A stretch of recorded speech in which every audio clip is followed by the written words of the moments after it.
শেষ পর্যন্ত হয়তো ইসরায়েলের হুঁশ হয়েছে। সেই কারণে তারা যুদ্ধবিরতিতে যোগ দিছে এবং স্থগিত রেখেছে বিমান হামলা। এই একটা খবর।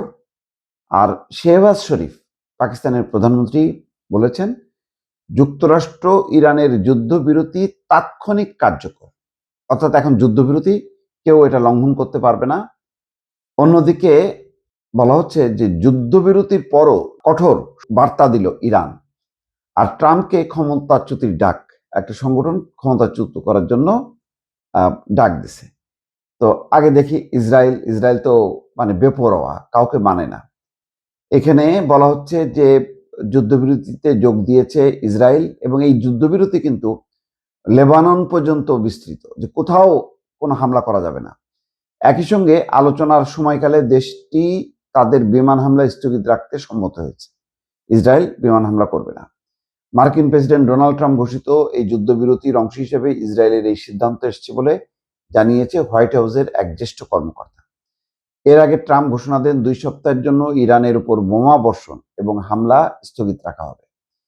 তিনি এটিকে পারস্পরিক যুদ্ধবিরতি হিসেবে উল্লেখ করেন।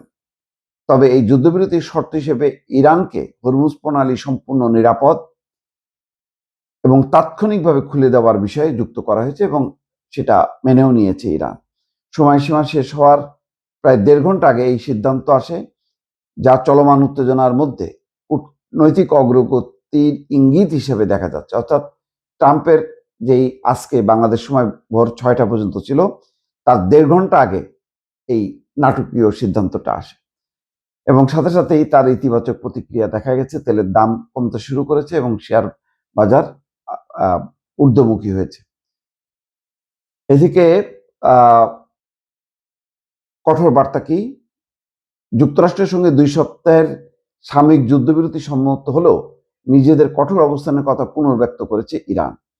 দেশটির সর্বোচ্চ জাতীয় নিরাপত্তা কাউন্সিল থেকে দেওয়া এক বিবৃতিতে এই যুদ্ধবিরতির বিষয়টি নিশ্চিত করা হয়। তবে এই সমঝোতার পরপরই শত্রুপক্ষকে কঠোর হুঁশিয়ারি দিয়ে তেহরান জানিয়েছে তাদের আঙুল এখনো ট্রিগারে রয়েছে। মঙ্গলবার রাতে দেশটির সংবাদ মাধ্যম মেহের নিউজ এজেন্সিতে প্রকাশিত ওই বিবৃতিতে জানানো হয়, ইরানের নতুন সর্বোচ্চ নেতা আয়াতুল্লাহ মোস্তফা খামেনির অনুমোদনের ভিত্তিতে এই চুক্তিটি সম্পন্ন হয়েছে।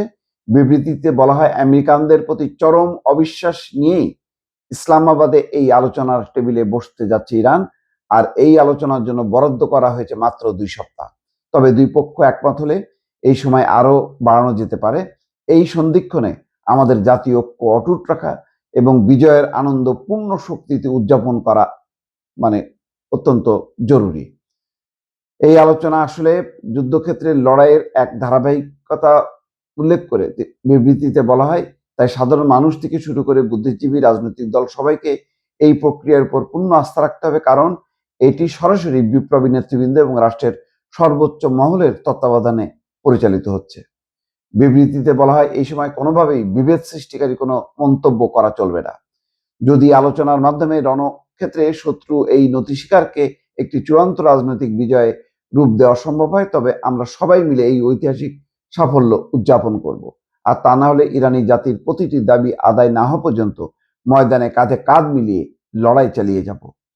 আমাদের হাত এখনো ট্রিগারেই আছে। শত্রুর পক্ষ থেকে সামান্যতম ভুল হওয়া মাত্রই পূর্ণ শক্তি দিয়ে তার জবাব দেওয়া হবে। অর্থাৎ ট্রিগারে আঙুল দেওয়া আছে, যদি শত্রুপক্ষ লঙ্ঘন করে, যদি হামলা করে, সাথে সাথে পাল্টা জবাব দেওয়া হবে। সাব্বাস ইরান, এমনই হওয়া দরকার তার কমিটমেন্ট।